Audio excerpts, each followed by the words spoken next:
Bienvenido y quiero felicitarte por apartar este espacio para profundizar en la palabra de Dios. Ahora vas a escuchar un mensaje de la Iglesia Bautista Highview en español en Louisville, Kentucky, en Estados Unidos. Nosotros existimos para llevar a todas las personas a conocer y seguir a Jesús. Deseamos ser una iglesia bíblica, una iglesia cristocéntrica, centrada en el Evangelio, que tiene una predicación expositiva. ¿Qué es una predicación expositiva? Es aquella predicación que se enfoca en el texto bíblico, busca interpretarlo bien y aplicarlo legítimamente a la vida de las personas. Ahora, yo quiero invitarte a que no solo escuches la predicación expositiva, sino que tú seas un oyente expositivo, que seas un oyente que abre su Biblia, que busca en el texto, que trata de entender la Escritura y aplicarla a tu vida. Oramos que Dios bendiga su palabra y que tú puedas conocer más a Cristo.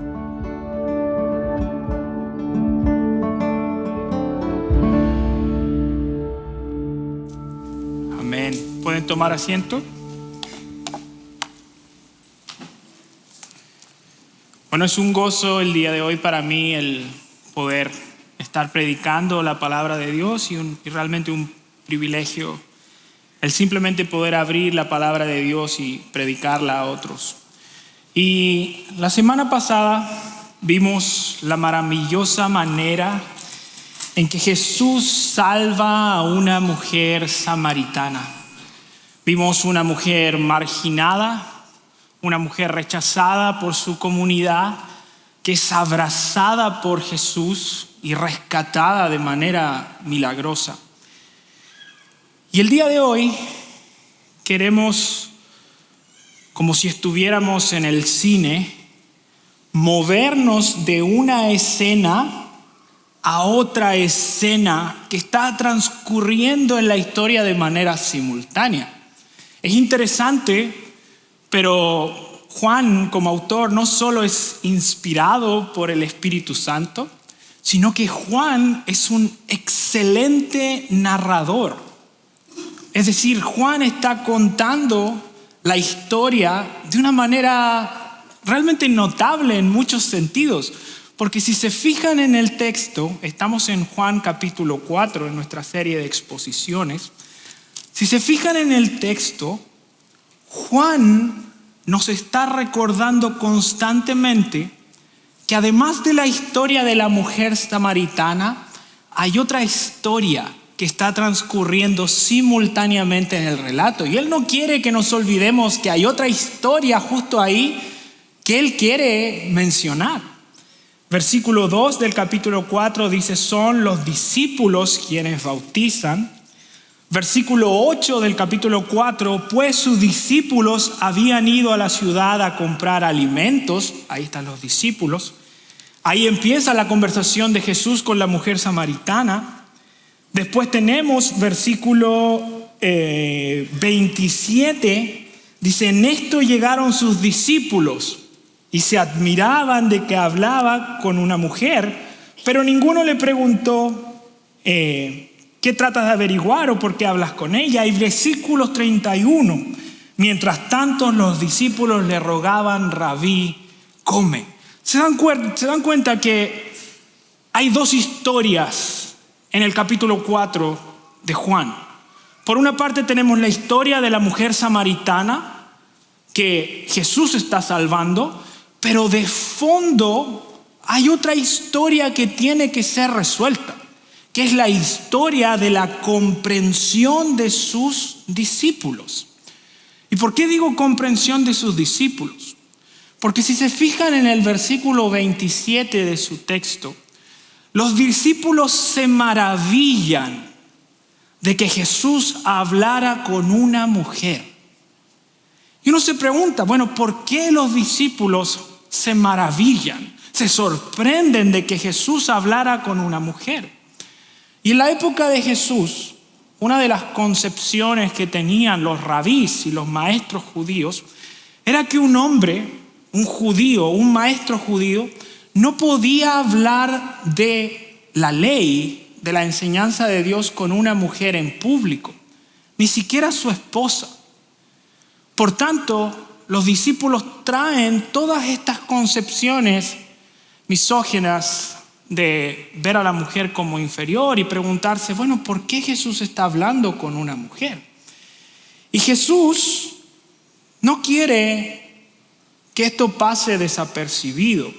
¿Qué quiero decir con esto? Que mucho de lo que Jesús va a hacer en el texto que vamos a leer el día de hoy es Jesús confrontando las concepciones o preconcepciones, podríamos decir, que sus discípulos poseen. Entonces Jesús va a desafiar la cosmovisión de sus discípulos. Jesús les va a invitar a repensar la manera en que están mirando el reino de Dios. Y ahora, mientras Jesús hace eso, mientras Jesús desafía a sus discípulos a repensar la manera en que ven el reino de Dios, nos va a hablar a todos nosotros. ¿Por qué? Porque Jesús quiere, a través de la historia de los discípulos, que nosotros nos veamos reflejados para que nosotros podamos crecer en nuestra comprensión de qué clase de salvación trae Jesús. Jesús quiere el día de hoy que nosotros crezcamos en entender el tipo de salvación que Él vino a traer. Y escogí como título para la predicación del día de hoy es Únete a la misión salvadora de Jesús. Creo que el texto es una invitación a que los discípulos de Jesús puedan unirse a lo que Jesús está haciendo. Y Jesús quiere que entendamos tres cosas, y esta es la idea central que creo que es lo que Jesús está haciendo en este pasaje. Creo que Jesús está invitando a sus discípulos a unirse a la misión prioritaria, universal y personal que Él tiene para el mundo. Jesús está invitando a una misión que es prioritaria, está invitando a los discípulos a una misión que es universal y está invitando a los discípulos a una misión que es personal. Y esto es lo que quiero que veamos a lo largo del texto en estos tres puntos. Así que abran por favor sus Biblias en el capítulo 4 de Juan y vamos a leer desde el versículo 31 hasta el versículo 54. Y una vez que terminemos de leer, le invito a que se unan conmigo a poder orar. Versículo 31, mientras tanto los discípulos le rogaban, Rabí, come. Pero Él les dijo, yo tengo para comer una comida que ustedes no saben. Entonces los discípulos se decían entre sí, ¿le habrá traído a alguien de comer?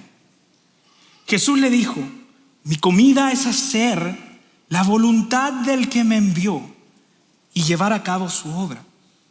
¿No dicen ustedes, todavía faltan 4 meses y después viene la siega? Pero yo les digo, alcen sus ojos y vean los campos que ya están blancos para la siega. Ya el segador recibe salario y recoge fruto para vida eterna, para que el que siembra se regocije junto con el que siega.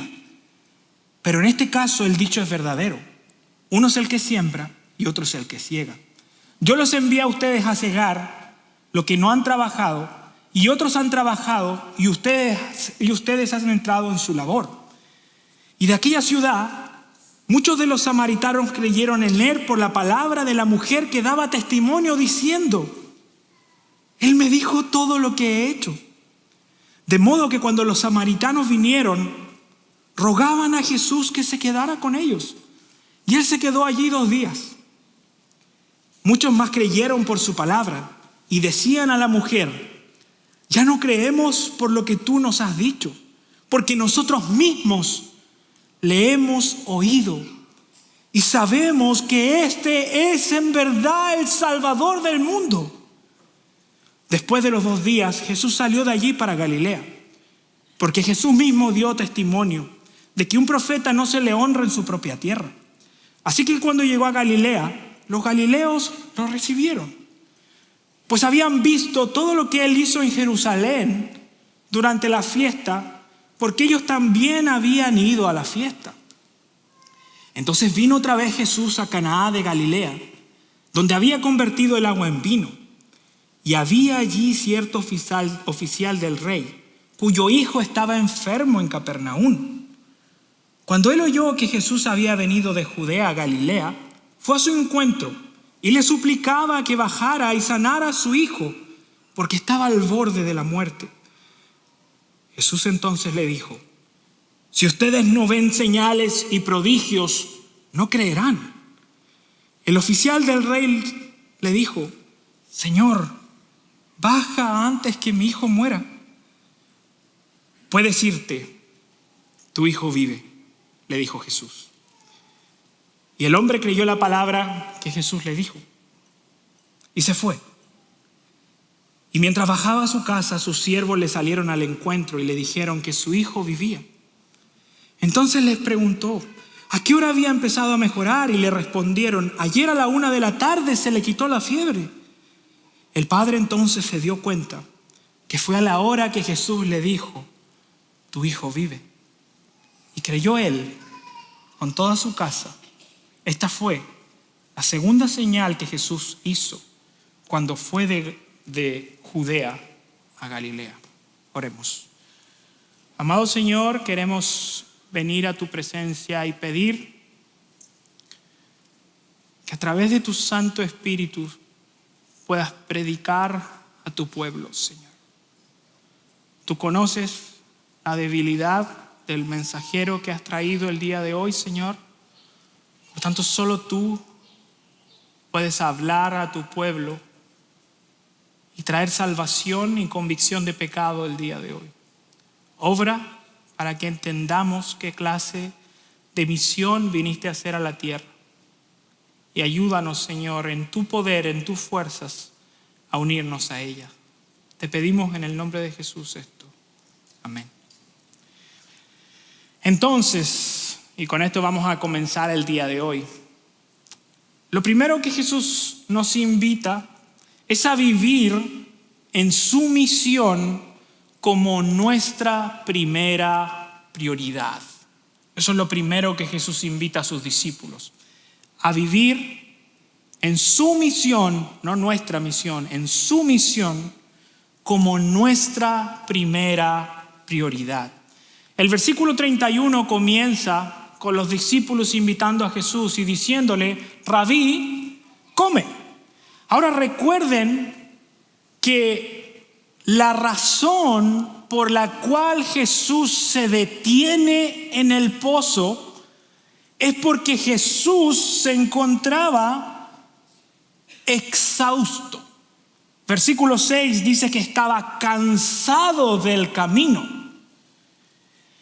O sea, Jesús para en ese pozo, obviamente para rescatar a la mujer samaritana, pero la razón física por la cual Jesús decide sentarse y pedir agua es porque está cansado.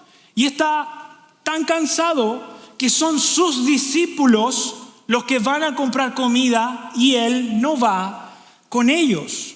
Entre Judea y Samaria hay entre 120 a 80 kilómetros. No me pidan que lo traspase a millas porque en Chile ocupamos kilómetros.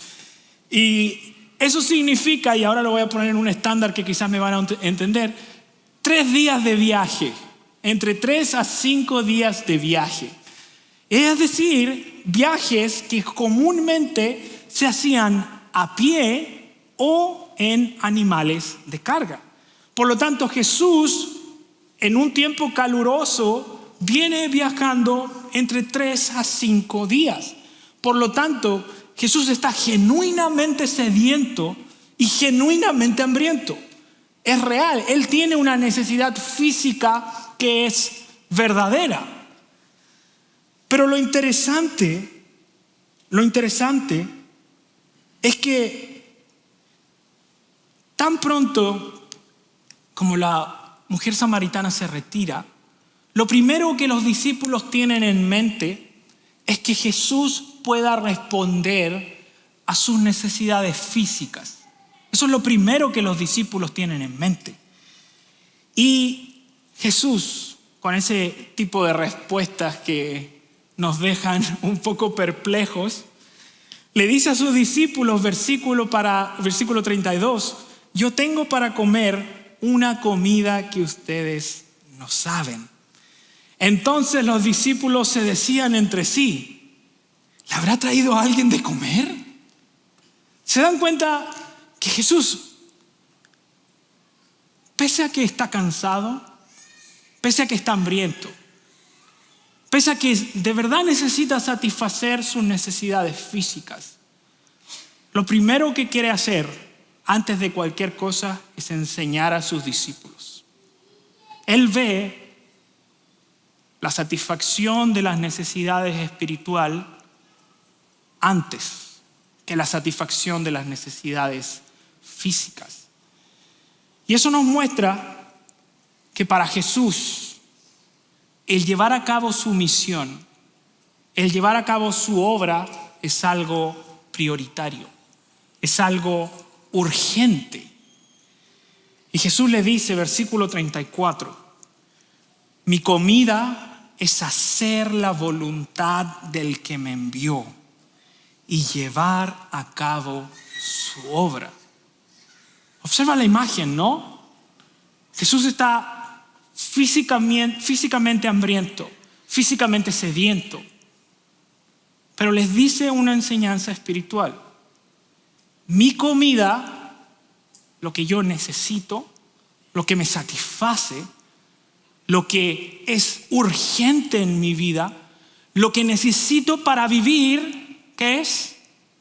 Hacer la voluntad del que me envió y completar su obra. ¿Y qué está haciendo Jesús con esto? Jesús está diciendo, lo que me deleita, en lo que encuentro satisfacción, es en poner por obra la voluntad de Dios y hacer la obra que Dios me ha encomendado. Y Jesús de nuevo pareciera que estuviera encarnando las palabras de Deuteronomio capítulo 8. No solo de pan vivirá el hombre, sino de toda palabra que sale de la boca de Dios. Y ahí está Jesús, mostrando que hay una obra que es más importante para Él, que es hacer la voluntad del Padre. ¿Y qué significa esta idea de que Jesús vino a hacer la voluntad del Padre? Avancen por favor al capítulo 6 de Juan, versículo 39. Capítulo 6 de Juan, versículo 39. Y Juan dice así, dice las palabras de Jesús, esta es la voluntad del que me envió. Esta es la misión que Jesús vino a hacer. Que de todo lo que Él me ha dado, el Padre, yo no pierda nada, sino que lo resucite al día final.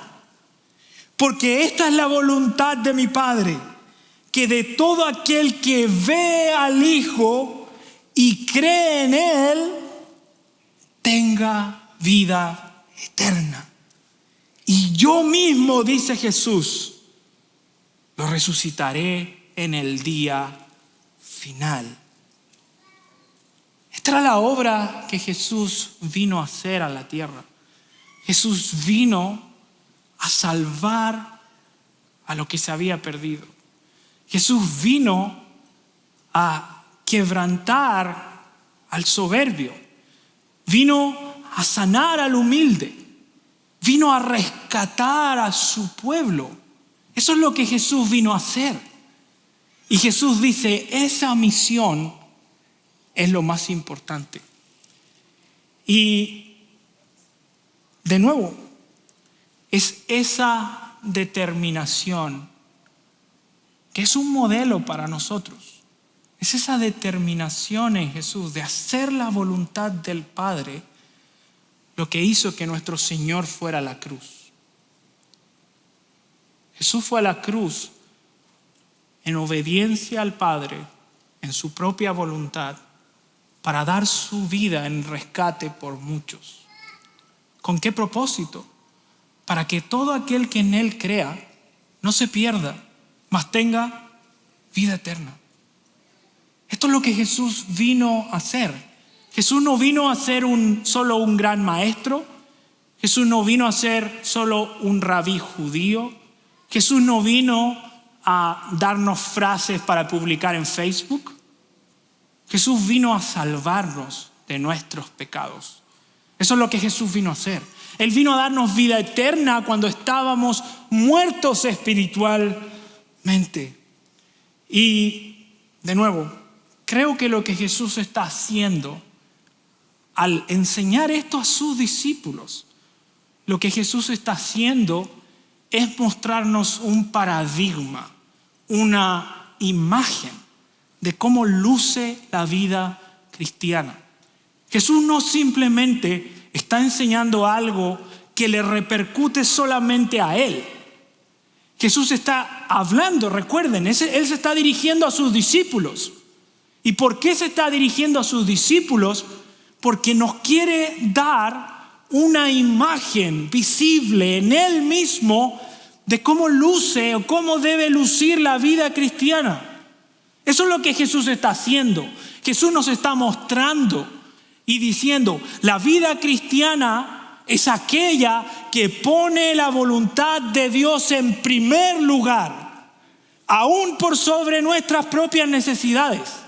Eso es lo que Jesús nos está mostrando en este texto, que hacer la voluntad de Dios debe ser más importante que cualquier cosa en nuestra vida. Hacer la voluntad de Dios es lo prioritario en el reino de Dios.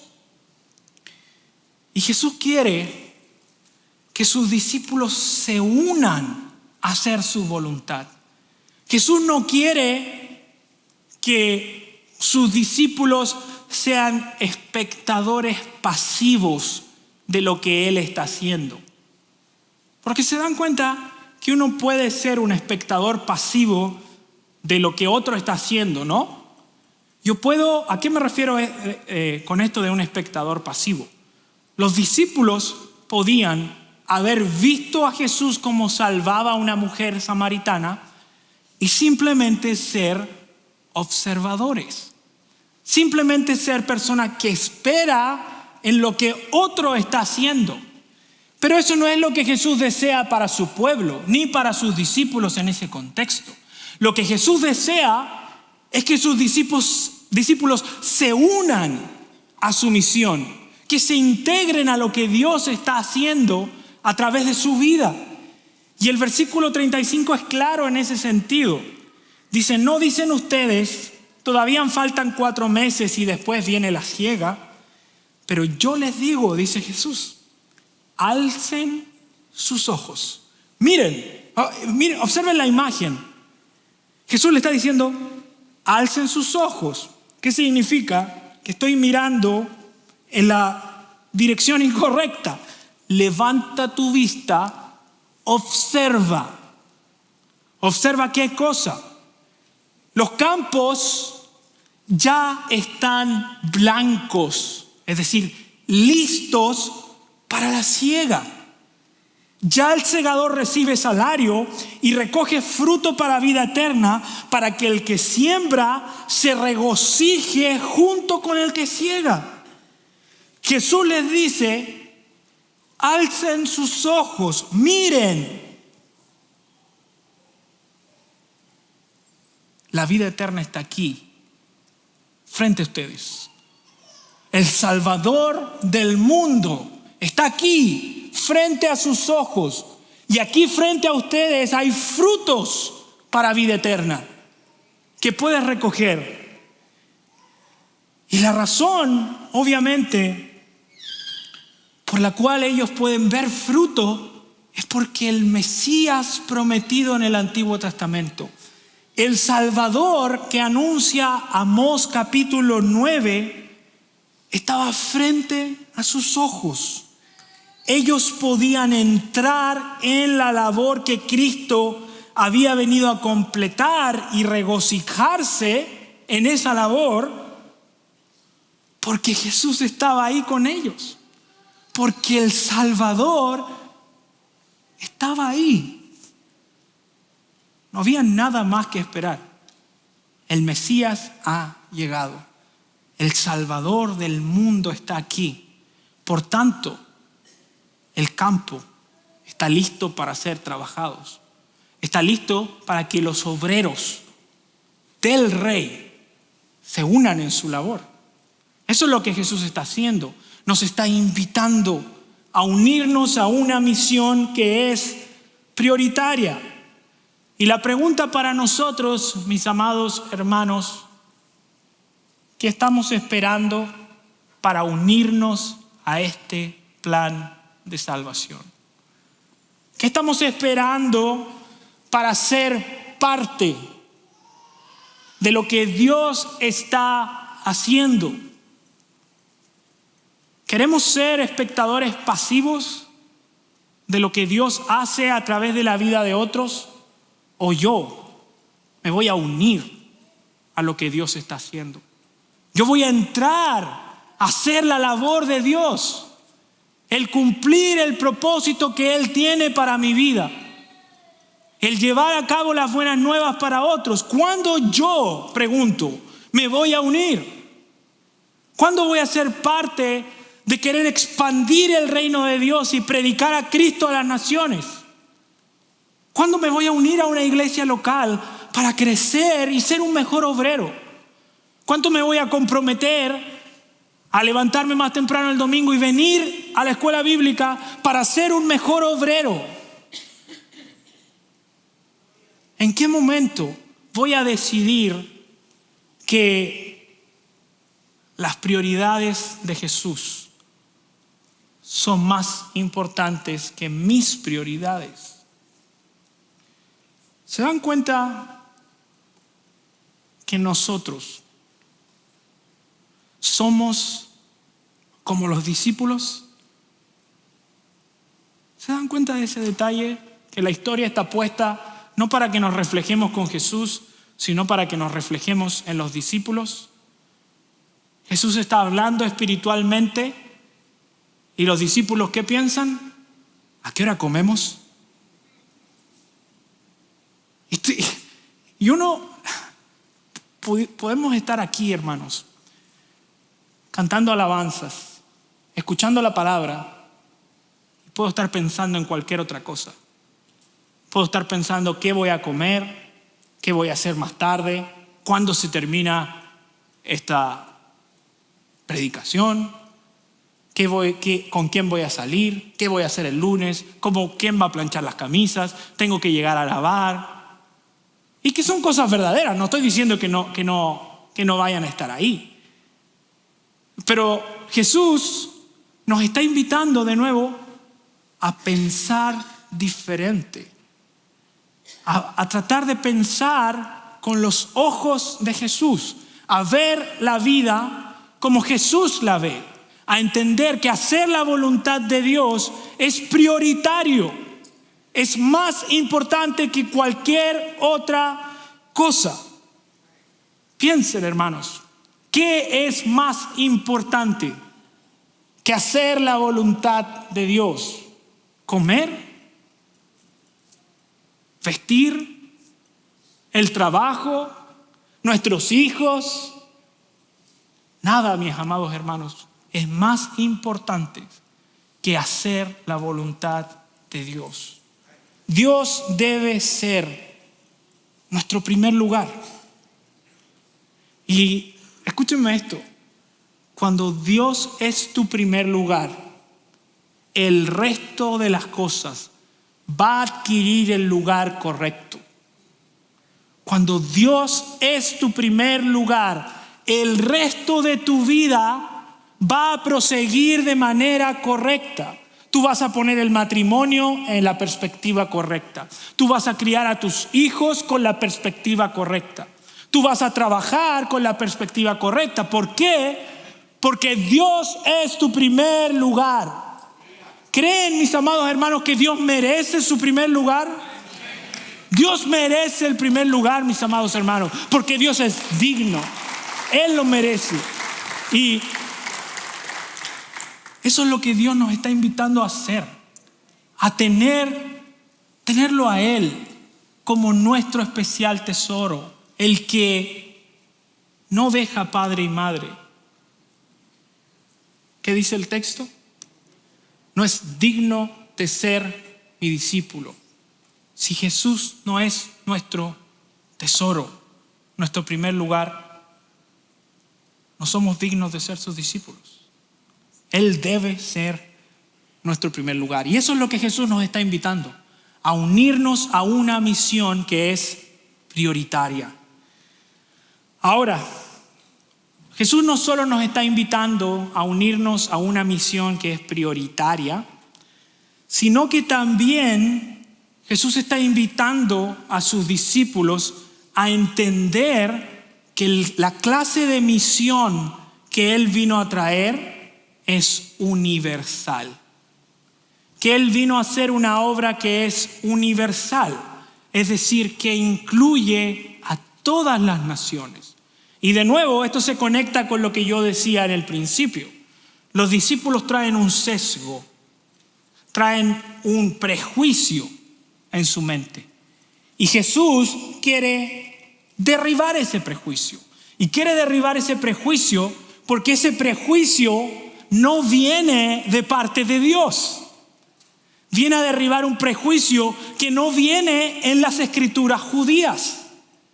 Viene a derribar un prejuicio contra otras naciones, contra las mujeres, porque eso no viene de parte de Dios. Eso es algo que la comunidad judía, alejada de la voluntad de Dios, incorporó en su práctica. Pero no es algo que sea parte de la voluntad de Dios.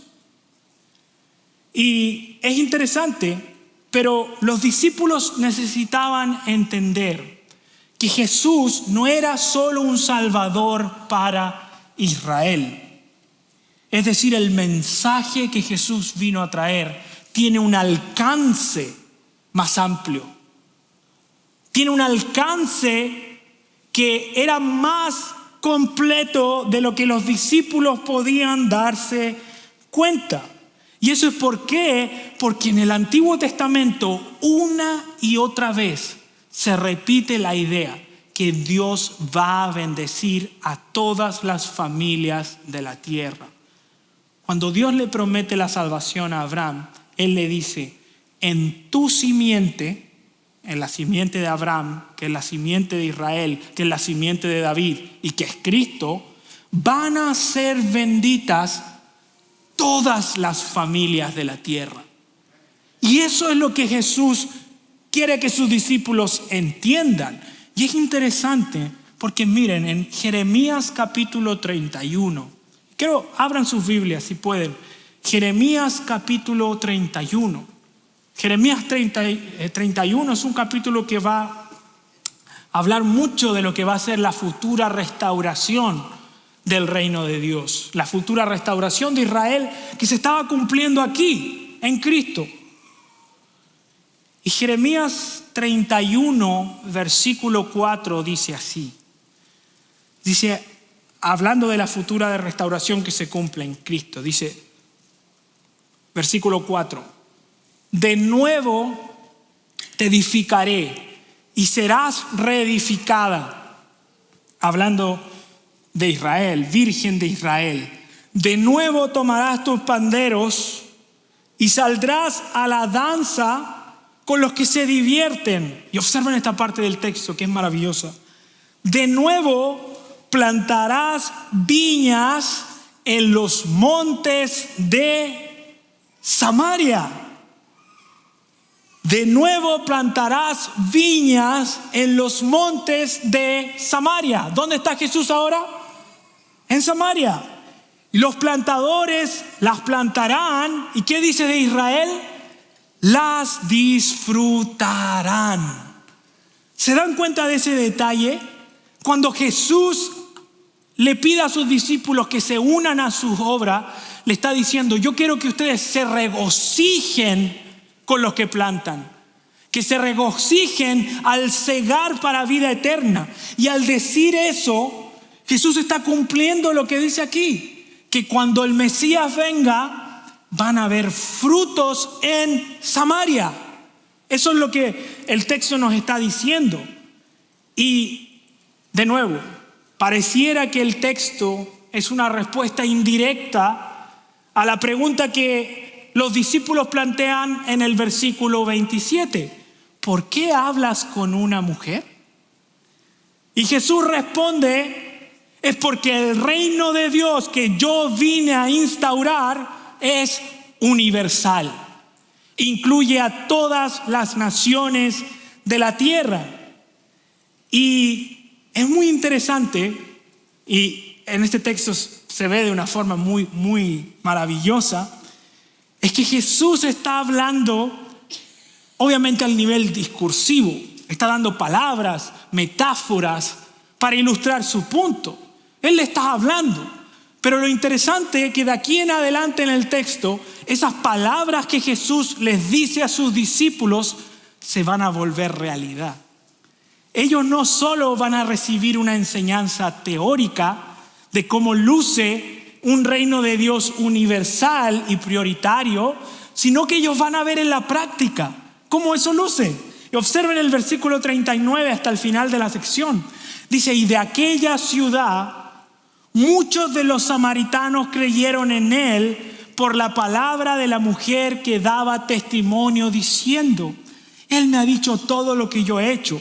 De modo que cuando los samaritanos vinieron, rogaban, observen, samaritanos rogándole a un maestro judío, a Jesús, que se quedara con ellos. Y se quedó allí 2 días. Y muchos más creyeron, ¿en qué? En su palabra. Y decían a la mujer, ya no creemos por lo que tú has dicho, porque nosotros mismos le hemos oído. Y sabemos que este Jesús es en verdad el Salvador del mundo. Jesús desafía sus patrones culturales a tal punto que Jesús se queda 2 días con ellos. ¿Se imaginan a un judío que ni siquiera pasaban por Samaria?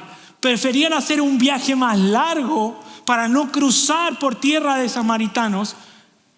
Y Jesús se queda ahí con ellos 2 días. Eso significa que desayunaron juntos, almorzaron juntos, cenaron juntos, compartieron con sus familias, hablaron, posiblemente durmieron cerca.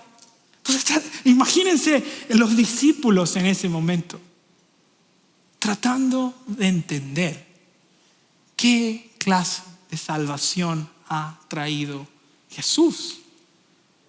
Y nosotros podemos ver en retrospectiva, podemos mirar y podemos saber, Jesús ha traído una salvación que es universal. Y una de las cosas más interesantes que me llamó la atención en el texto, y quiero llamar su atención en esto porque creo que puede bendecirnos especialmente, es que este tremendo avivamiento, esta tremenda salvación que llegó a esta comunidad en Samaria, empezó por el testimonio de una mujer. No la mujer con el mejor testimonio.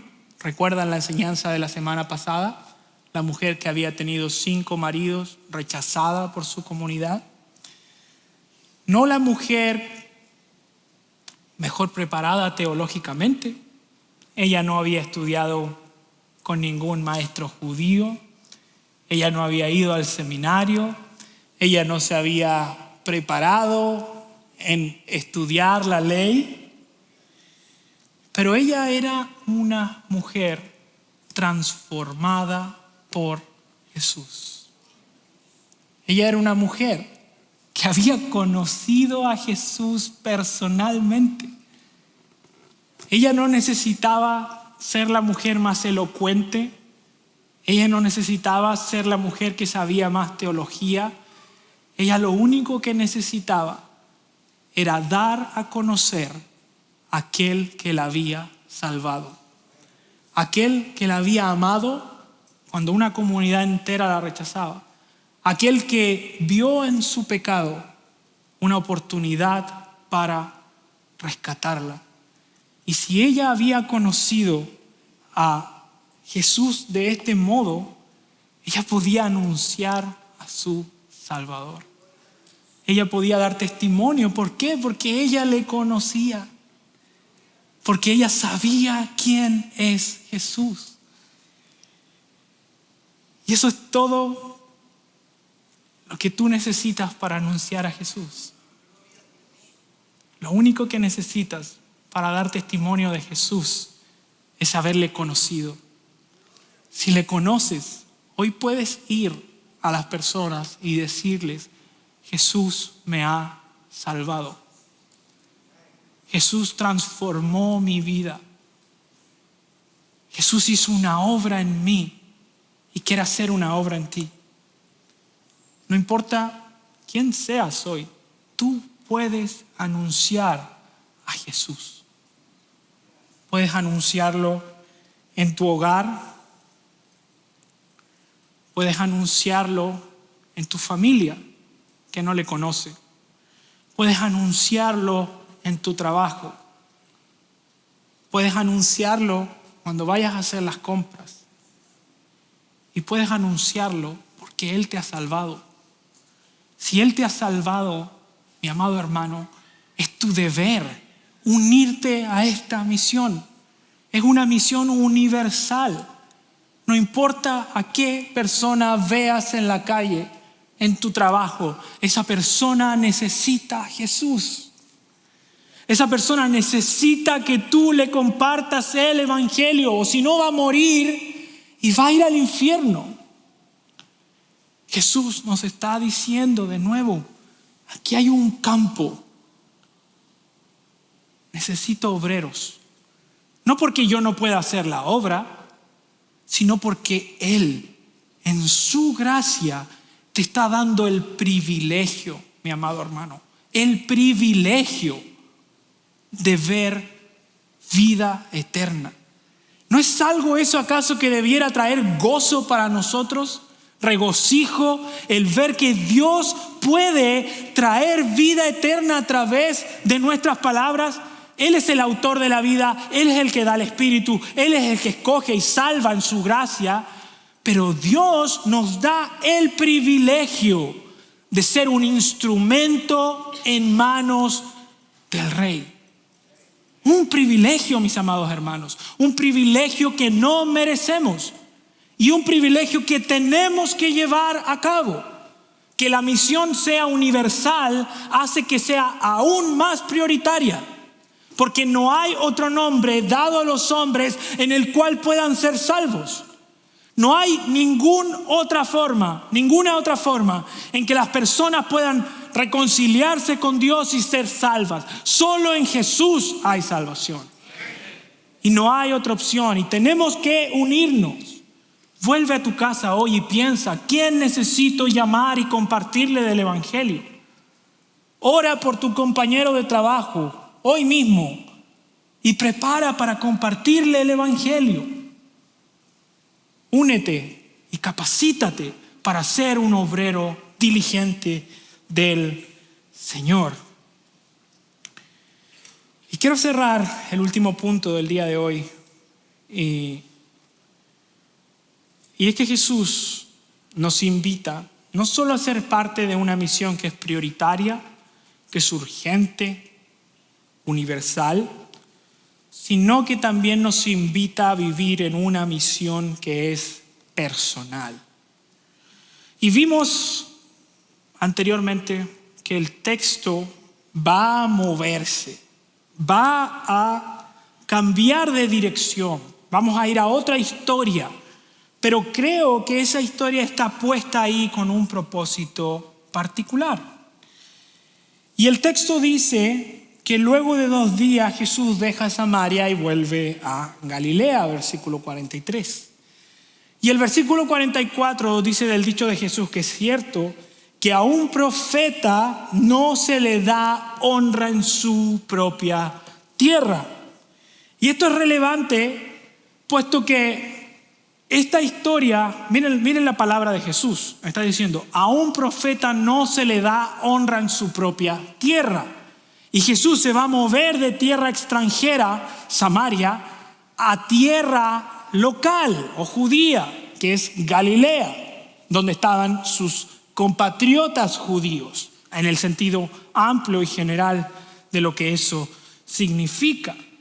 Ahora, si lo que acabas de ver en medio de los samaritanos es que Jesús es honrado y recibido como el Mesías, no va a ser igual en su propia tierra. Y no va a ser igual, y esta es la razón por la cual Jesús está volviendo, aunque sabe que va a haber oposición, no va a ser igual porque ahí, entre los judíos, Jesús va a ser rechazado. Y va a ser ese rechazo lo que finalmente lo lleve a la cruz, en la cual se completa su misión. A los suyos vino y los suyos no le recibieron. Y el versículo 45 dice, así que cuando llegó a Galilea, los galileos le recibieron. ¿Se dan cuenta que hay algo como paradójico ahí? A un profeta no se le da honra en su tierra, pero cuando llegan los galileos lo recibieron. Pues habían visto, y observen, aquí está el punto para entender el pasaje, todo lo que él hizo en Jerusalén durante la fiesta, porque ellos habían ido a la fiesta. ¿Y qué nos está diciendo este texto? Que hay una forma de recibir a Jesús que no le trae honra. Y esa es la forma, el contraste con los samaritanos y lo que está pasando aquí en Galilea. Y Jesús no fue recibido aquí en Galilea como el Mesías Salvador, sino como un obrador de milagros, un mago. Y Jesús nos recuerda que los milagros son incapaces de generar fe, incapaces de generar fe sin que Dios obre en un nivel personal. Juan 2:23 dice, cuando Jesús estaba en Jerusalén durante la fiesta de la Pascua, muchos creyeron en su nombre al ver las señales que él hacía. Observen, hay muchos que creyeron en su nombre por las señales que él hacía. Y dice el texto, versículo 24, pero Jesús en cambio no se confiaba de ellos, porque los conocía a todos. ¿Se dan cuenta de ese punto, no? Jesús no está siendo recibido como él merece ser recibido, sino simplemente está siendo recibido como un sanador más, como un mago más que viene a hacer cosas increíbles. Pero la salvación que Jesús viene a ofrecer no es de ese tipo.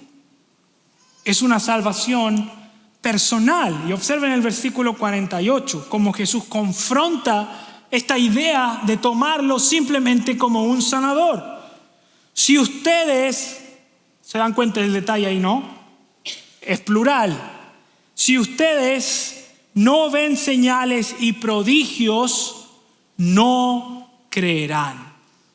Entonces Jesús, que ve a este funcionario del rey venir y pedir sanación para su hijo, ocupa esta instancia de nuevo para enseñar a sus discípulos y que quede registro en los evangelios que su salvación es personal. Hay personas esperando, Jesús hace algo milagroso.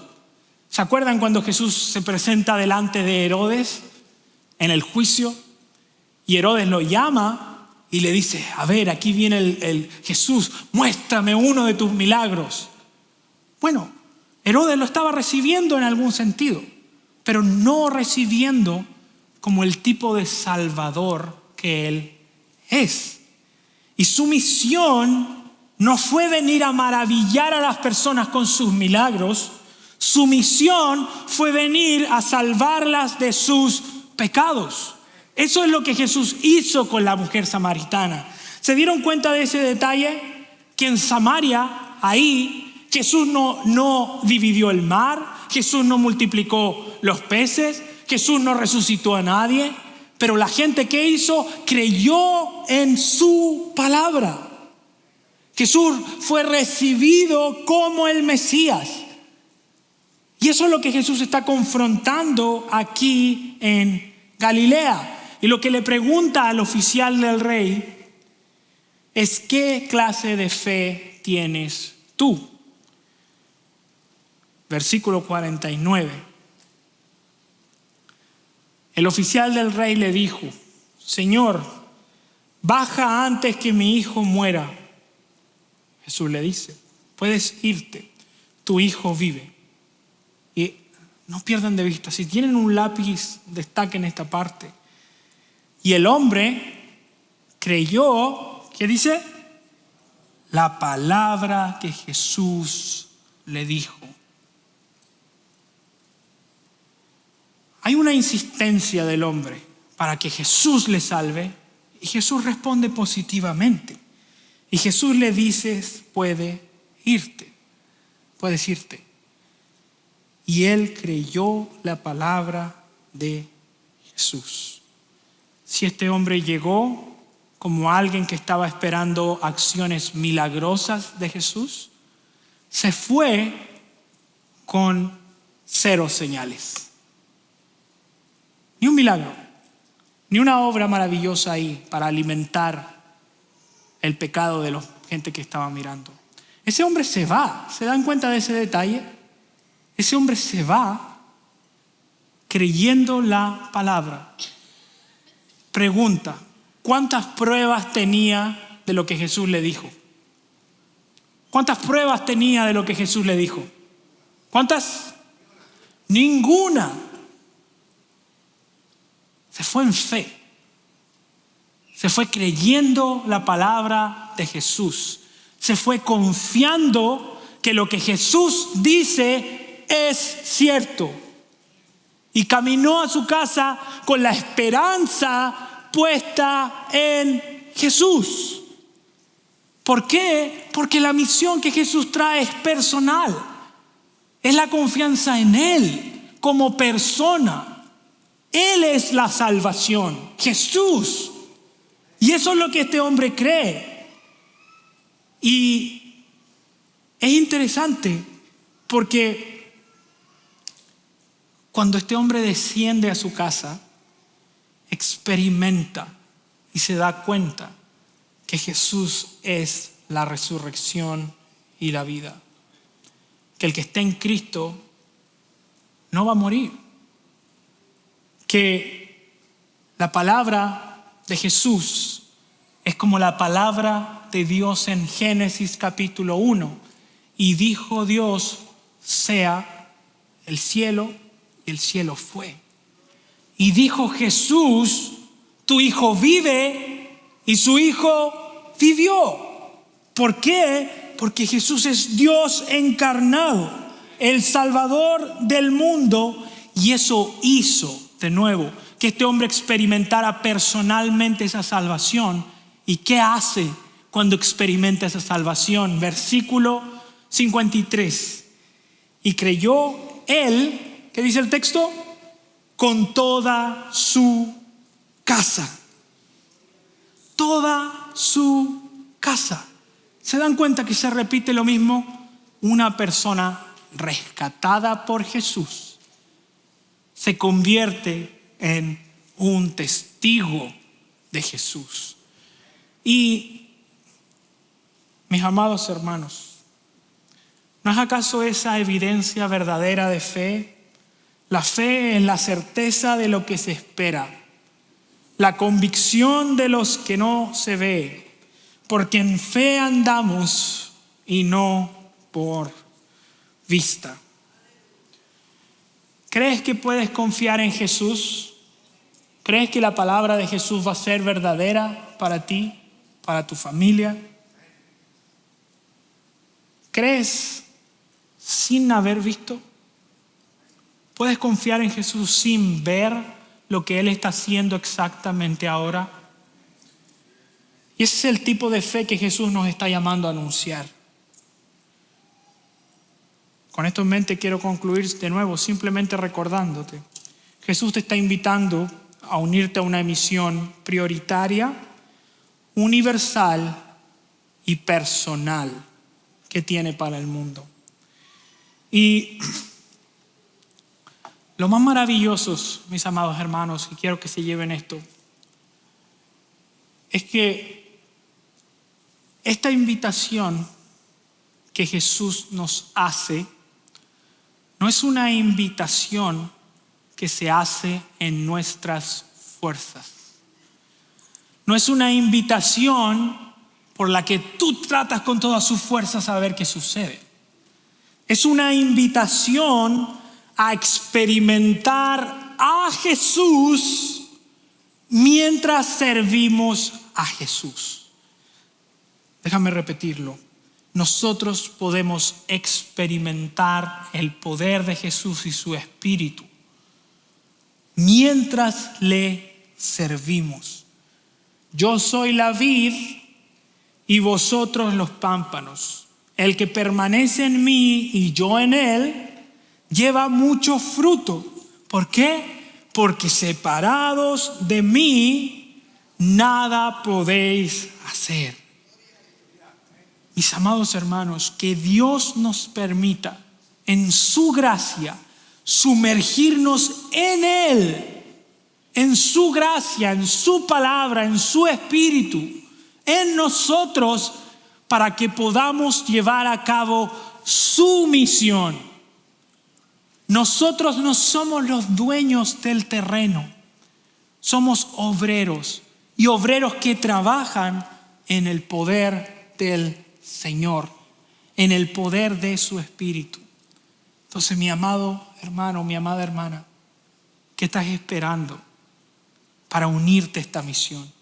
¿Qué paso tienes que tomar para ser un mejor obrero del Señor?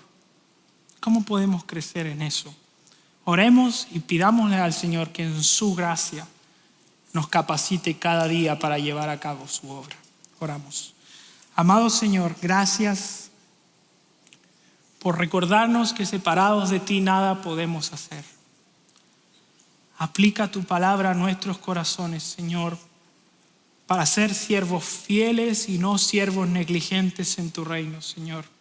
Ayúdanos a proclamar tu palabra con urgencia, Señor, con verdad, porque no hay otra salvación si no es en ti, Señor.